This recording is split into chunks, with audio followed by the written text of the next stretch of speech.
Ah, le retour de TPMP sur la chaîne principale et surtout la seconde chaîne. Hein. Ouais, dépend sur laquelle tu regardes. Il y en a une qui est restée inactive, l'autre, on a bien publié, on a bien matraqué les vidéos actu. Bon, on va fêter tout ça hein, avec une petite intro comme à l'époque là. Allez, un petit plaquage, ça va faire du bien. Maintenant que c'est fait, j'espère que tu vas bien, que tout se passe pour le mieux pour toi. Donc là, il me semble qu'on a 2 ou 3 petites actus, donc direction TPMP, on va commencer. Mais avant ça, petit like et commentaire pour le soutien, la force et le référencement. Donc let's go, nous sommes partis. Et trêve de bavardage, hein, ouais, ça fait longtemps, ça fait du bien. Hein. On va parler maintenant, vous avez vu ce qui s'est passé? Un homme seul parvient à dérober 5 millions, non, c'est 300 000 euros, non? Parce que 5 millions, 300 000, ça me semble beaucoup. 300 000 euros. En fait, au départ, c'était 500 000 euros qui a été évolué, ramené à 300 000. Donc, il y a un petit mélange de deux. Ils ont mis 5 et 3. Ils se sont dit, comme on ne sait pas, mais les deux, on verra bien. Ça commence bien, les gars. On verra bien, dans le doute, mais les deux. Et ils se disent, ça soit Hanouna, t'inquiète pas. Il verra ça en direct, il verra bien que c'est une connerie. Ah non, on n'est pas aidé. Hein, oui. Ouais, ce qui interpelle, en fait, dans cette affaire, c'est que c'était pas très loin de Noël, c'était dans la nuit du 23 au 24 décembre, donc la veille. Et donc, il y a un homme qui est rentré dans un grand magasin parisien, en l'occurrence, c'est un Printemps, et qui s'est offert, on peut dire, un très très beau cadeau. Comment il a fait? Il est rentré comme ça. Voilà, comment il a procédé? Alors, en fait, il a dégondé une vitrine du magasin, donc il a enlevé la vitre. Il est rentré en toute discrétion. Fait, moi. Ça me rappelle une histoire au sport d'hiver. Ah ouais, on était bloqués dans la chambre. Dans la chambre. Vous avez dégondé? En slip. Et on avait des. J'ai dû enlever j'ai dégondé la porte. Vous faites office de suspect alors. Et après, c'est là que non, c'est rien. Après, je vais dégonder la gueule. Non, non, c'était mon ami déjà. On était dans le riz. Je lui ai dit, t'inquiète pas, mon chéri, je vais te sortir de là. On était comme ça. On est sortis en slip tous les deux. Non, mais c'est vrai. Ouais, c'était magnifique. Il est magnifique en slip, lui. Plus beau en slip qu'habillé pour te dire. Oui, alors donc, oui, qu'est-ce qu'il a fait le gars? Non, mais donc il a dégondé la vitre et il est rentré très discrètement puisqu'il n'y a eu aucun déclenchement d'alarme. Donc, ce qui veut dire qu'a priori, il était bien préparé, il connaissait bien les lieux. De là, il s'est rendu directement à la bijouterie Mauboussin qui était donc dans le grand magasin. Incroyable. Il a raflé un grand nombre de bijoux puisqu'on l'a dit, environ 500 000, 300 000 en fait. Euros de bijoux qui ont été volés et l'opération n'a duré que 25 minutes et en fait le mec a fait ses courses en fait tranquille. Oui, c'est ça.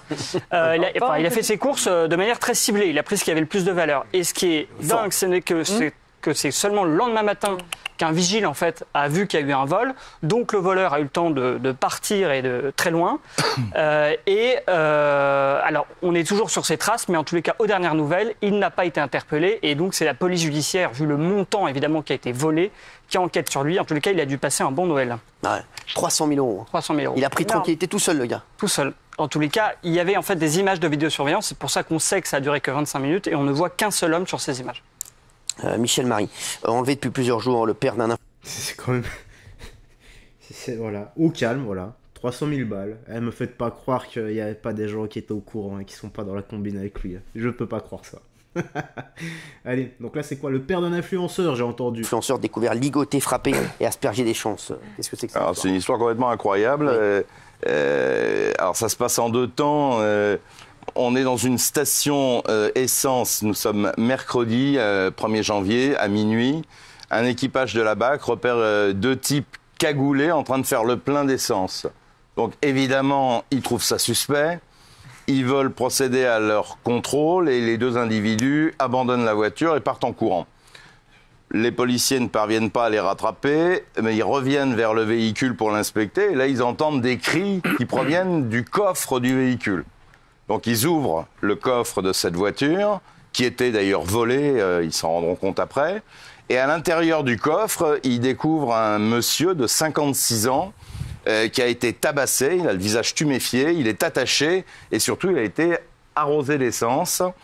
Donc les policiers le sortent de ce mauvais pas et il explique qu'il a été kidnappé la veille, donc le mardi, dans l'Ain, donc à 600 km, on est à côté de Bourg-en-Bresse. Il a été kidnappé, 4 hommes armés arrivent chez lui, il est avec sa femme, sa fille. La femme est attachée, la fille est attachée, lui il est emmené. Et on ne comprend pas très bien pourquoi il se retrouve 600 km plus loin. Alors, entre-temps, l'explication, c'est que cet homme a un fils qui est un influenceur connu et qui vit à Dubaï, qui est un millionnaire et qui est spécialisé dans la crypto-monnaie.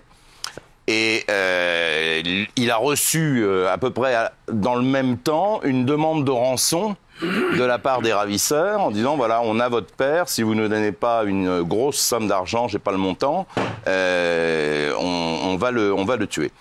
Et les policiers vont au domicile donc dans l'Ain, à Saint-Genis en Pouilly, et ils libèrent cette femme qui était toujours attachée depuis plus de 24 heures.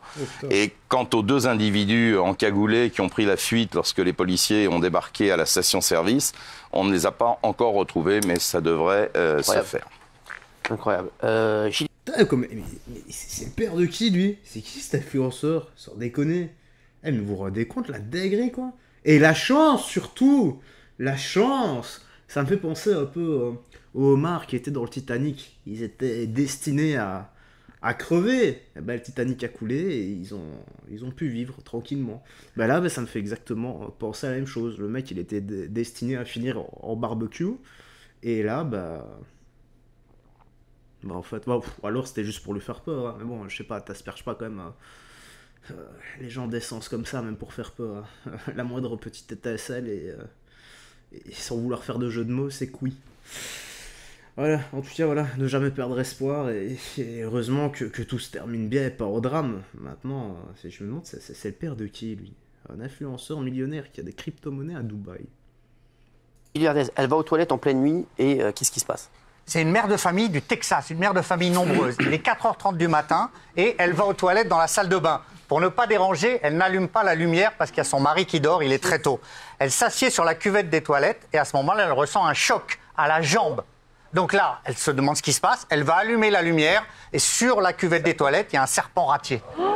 Il l'a mordu aux jambes. Ouais, là, du coup, elle est terrifiée, angoissée.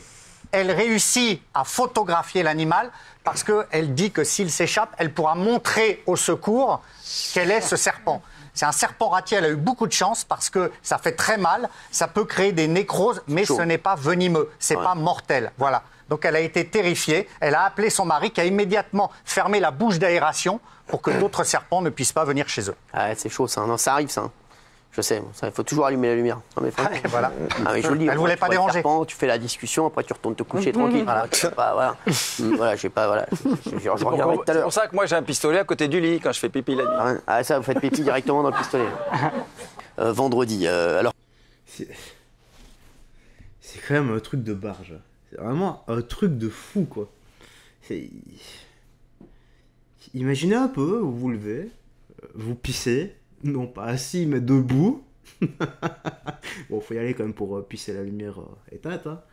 Et cette chose, venue de notre monde, vraiment bien dégueulasse, vous mord à l'endroit où je pense. Ou bien, voilà, il vous arrache une petite roubignole, la gauche, hein, parce que je parie que c'est votre préféré. Imaginez un peu la douleur.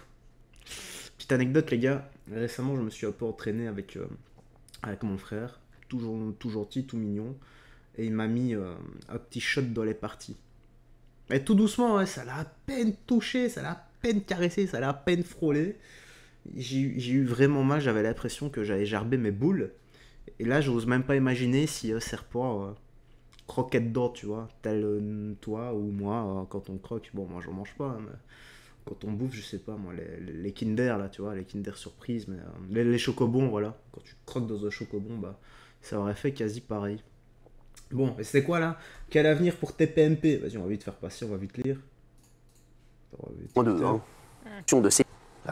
Celle-ci, la chaîne est une version ubuesque, j'ai envie de dire. Ouais, de toute façon, je pense que c'est ce qu'on avait vu la dernière fois sur la chaîne principale, comme quoi TPMP partait de la chaîne C8 pour aller sur une autre chaîne quelques jours après la fin du contrat. Ben voilà, en tout cas, ça se finit ici. Tu me dis dans l'espace commentaire ce que t'en as pensé. Moi, j'ai rien d'autre à ajouter. Prends bien soin de toi, des gens que tu aimes, et on se dit à la prochaine pour d'autres vidéos. Bye bye, fais très attention à toi et surtout que Dieu te bénisse.